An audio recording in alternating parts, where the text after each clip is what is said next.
Hello everybody, welcome back to another video. Today is the day that the free agency period for the 2023 Overwatch League season is officially kicking off. And I figured I would talk a bit about the news that we got earlier this week about how the roster construction rules have had a little bit of a change going into the 2023 season.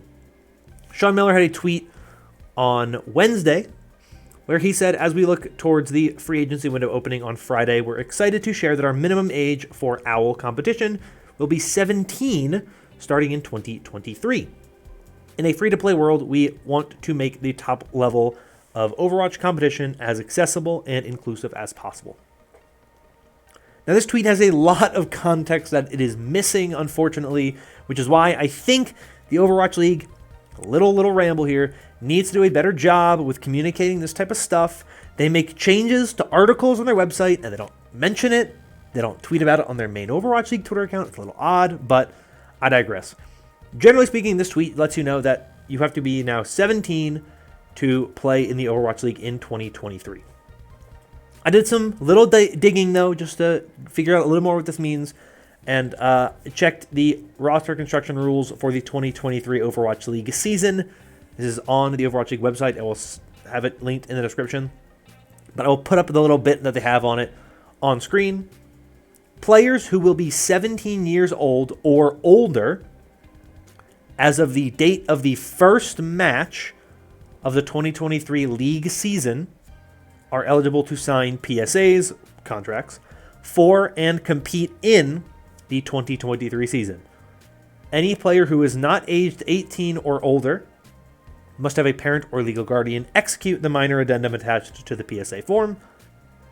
Additionally, the minimum salary for new Overwatch League contract has been increased to $54,249 to reflect a cost of living adjustment based on global inflation rates. So, the whole thing about 17 and the legal guardian stuff is the new stuff here. That other stuff, like the minimum salary raise, I believe, is unchanged from when the article was first published. So what this means is something that I think is very, very good, and something that I was hoping we would see, which is that you can be 17 for the entire time you're in the Overwatch League for your rookie season, but you cannot turn 17 and sign an Overwatch League contract. You have to be 17 when the season begins. This roster change, I think, this rule change is, relatively speaking, I think good. There are some negatives and things that I am a little more concerned about, but we will talk about that a little bit later. This article is a very big part of what I think everyone needs to look at for context when talking about this. In the history of the Overwatch League, a big problem has been players who are able to sign to a contract when they are 17, but can't play until they are 18. You look at players like Sparkle and Sparker and Vigilante and Speedily, players who joined the league and their rookie season, they only got to play about half of the season. And you look back at the Atlanta Reign last year and the Washington Justice last year, I would argue both, but you look at a team like the Atlanta Reign last year, they looked better before they integrated Speedily into the roster. And I don't necessarily think that was because Speedily didn't play well. It's because Speedily wasn't scrimming with the team before that point. He's going to be your big star, but you can't play him. And because of the way the Overwatch 2 scrim system worked and the fact that the game wasn't really out yet, that meant that guy wasn't getting scrim time until he was able to actually play. And so then by the time he comes in, you kind of have to get things back into a format that you're used to. You have to kind of get that synergy back up, to get that kind of comfort of playing with each other back up. And when you have a team that doesn't have to do that, doesn't have to throw somebody new into the lineup, everything looks fine, right? So that to me is a big thing to consider and look at when you have that situation. But that won't happen anymore. Now, 17 years old is how old you have to be, and you can be 17 from the first match of the season till the last match of the season, and you will still be able to play in the league. I am a big fan of the fact that they are not allowing players to sign a contract when they are 16. This, to me, means that what you have is you don't have to run into those situations where a team builds a roster with the idea of halfway through the season, we got our best player. right? You think about the London Spitfire in 2021, where they were like, well, we're going to get Sparker halfway through the season, and we're going to be a worse team until that point. Now you have the ability to just have all of your players playing from the very beginning. That is a change I really, really like. I would have been okay even if the change was simply just that you had to turn 18 during the season, but if you turned 18 at any point during the season, you could be on the roster, and you wouldn't have to sit at any point in time. But I also am a fan of just, you have to be 17 when the season begins, and that's how you're eligible. So players who would turn 17 during the season wouldn't be able to play. So I do like this, and of course the fact that you do have to have, and it is specifically mentioned here, if you are not 18 or older, you must have a parent or legal guardian execute the minor addendum, right? They have to sign off on it. They have to approve it. So I think overall, there's a lot of positives with this. It's interesting that it's this season specifically, considering the fact that there are a ton of really talented players that were just dropped in Overwatch in general, because we're seeing a huge shift in seemingly what people want to do in terms of how much money they want to spend, and there's a big like roster shakeup. So that is a part of it, just kind of in general. But there's also now a ton more talent that you get to throw into the pool. Players like Junbin from the O2 Blast, who would not have been able to play in the 2022 season, now can play in the 2022 season. That's a huge talent that teams may now jump on, because they look and they say, that's a really good player who I wouldn't have had access to before, and now I really want, because that's a really good player. He's not the only player where that's a thing. You have somebody like Probe, who is actually probably would have been 18 by next season anyway. It's not that big a deal. He's now an eligible player. Viper, I don't know if he would have been eligible.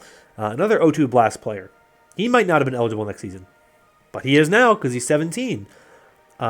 Prophet, not Prophet on the formerly on the Seoul Dynasty with an FI. Prophet with a PHE, who was on who is still on O2 Blast. Another player. He's 17. He's a really talented hitscan player. He wouldn't have been eligible for 2022. He's now eligible. And this is just from O2 Blast I'm talking about here, right? Bliss would have been eligible anyway, if you're wondering. So that's not that big a deal. But you have some really talented players who wouldn't have been able to compete this season who now can. There's other ones as well. I'm not going to name every single player that is now eligible to join the Overwatch League with this change. But this is a huge change, and it does increase the pool of players. And the thing that I think is the best change, and the thing that I think this does do well, is it prevents a situation where you have players who have to sit on the bench for half a season before they can actually play. I never liked that. I understood the reasoning behind it, and I understood the fact that they were saying like legalities it's a lot easier to make it where you can't play till you're 18. But the reality is you're still signing a contract at the age of 17 and then just not playing till you're 18. So it did kind of not make sense that you just couldn't play the game until you were 18. There were probably some loopholes there where technically it was like you can sign a contract and then when you're 18 it takes effect or something like that. I don't really know exactly how it worked, but that's something that you kind of think about in that regard. But it's a very interesting thing to me that this is the change they made. Like I said, this season in particular is an interesting one because there's already a ton of players that are free agents. There's already a massive free agent pool going into the 2023 season that we already know about. Players like Prophet, Smurf, Fielder, Sparkle, some really big name players are already free agents. Now you throw more really good free agent players in. In particular, this late in the free agency period is an interesting move. I think one of the things it does benefit is it benefits teams who haven't solidified their roster yet, number one. Number two, it'll be good for teams that, as the season progresses, need more talent, need more players. I think with the way the Eastern region's going, where we don't know what's going on there, we don't know how the situation in the East is unfolding. Hopefully we know at some point soon how that's going. Whether or not we have all the teams playing in Seoul or whatever it is. Hopefully that's something that gets sorted out over time. But I think it's interesting to kind of see how the teams kind of evolve, whatnot. Now that there is more access to some young talent, and you don't have to have players that you sign for like half the season, basically hoping that when they join that they make a difference, and if not, well then oh well. So I do like this change. I think it's a really good thing to see, which is one of the things that I am very much in favor of. But I do have my own concerns as well. I think that there's a number of teams and organizations that I am concerned about if they are signing players that are under the age of 18. Seeing that there is something in place specifically to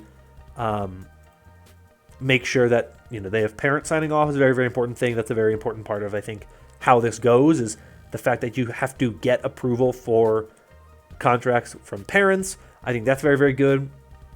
I think that we just saw recently a Valorant like player agency become a thing, so maybe that's something we start to see with the Overwatch League. It's been something that people have been throwing out for a while. The reality is, I believe the understanding is that stuff like players' unions and player agencies are not as common or popular in the East. So in China and South Korea, unions and stuff like that are not as popular as they are in the US and the West in general. And I think that there are some concerns that if they tried to push one through, there would be basically a majority of the player base that wouldn't really actually embrace it. And that's the concern. Whereas something like League or Valorant, you can say it's an LCS union type of thing, players union, or like an America union. You can't really do that as much in a league where the entire league is kind of all joined together. But I digress. Overall, I like these changes. I think it's a really good change. I like the fact that they are officially confirming that you have to be 17 when the season actually begins. You can't turn 17 and be eligible. I think that's the right move. I absolutely think that's the right move. You should not be signing a contract, in my opinion, to join the Overwatch League when you're 16. I like the idea of them saying, we're not going to fault someone who... Basically, we're not going to fault someone for turning 17 who would have turned 18 in the middle of the season for not being 18 when the season starts, because it's kind of an arbitrary date. And so they're kind of just saying, like, if you're 17 when the season begins, you can play. We're not going to make a kind of blanket rule of, like, if you turned 17 or if you turn 18 during the season, you're eligible to play the whole season. If you're 17, I like that they're just saying, if you're 17 at the beginning of the season, you can play. You don't have to turn 18 during the season. You just have to be 17 when the season kicks off. It expands it, but I also think it adds a level of, you have more kind of ability to allow players the ability to be, I think, mature enough and old enough to the point where, like, they're not 2 years out from adulthood. They're a year out max from adulthood. And I think that is really the key here for why I like this change in general. But I'm curious to kind of see how it happens and what happens with it and where the teams kind of go from here and where some of these players end up. There are some concerns about stuff like verbal agreements kind of being tossed away, because now teams are going to say, well, we don't really need this. Now that this player is available, we kind of like this player better, so we'd rather sign this guy to this team. And there are concerns about that.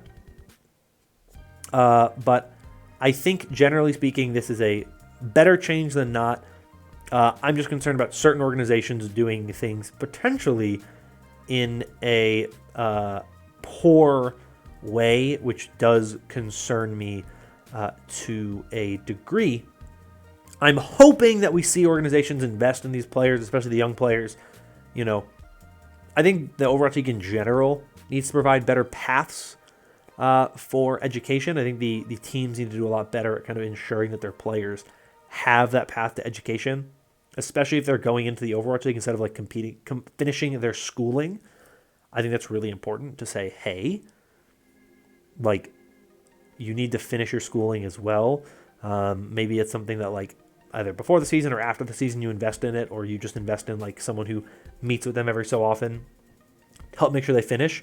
Whatever it is, I think there are definitely things you need to do there.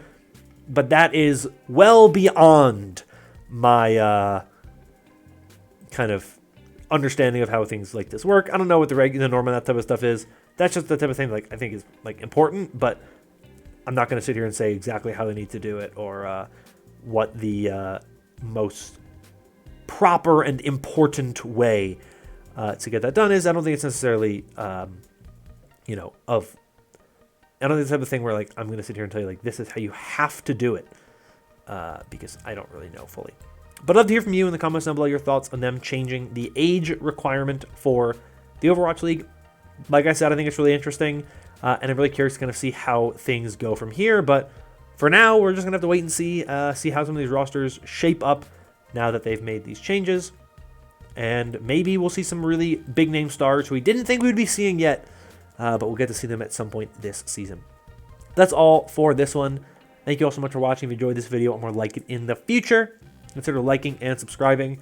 I'm going to tweet during this whole free agency period. I'm not going to make videos on it just yet, but I will be active on Twitter.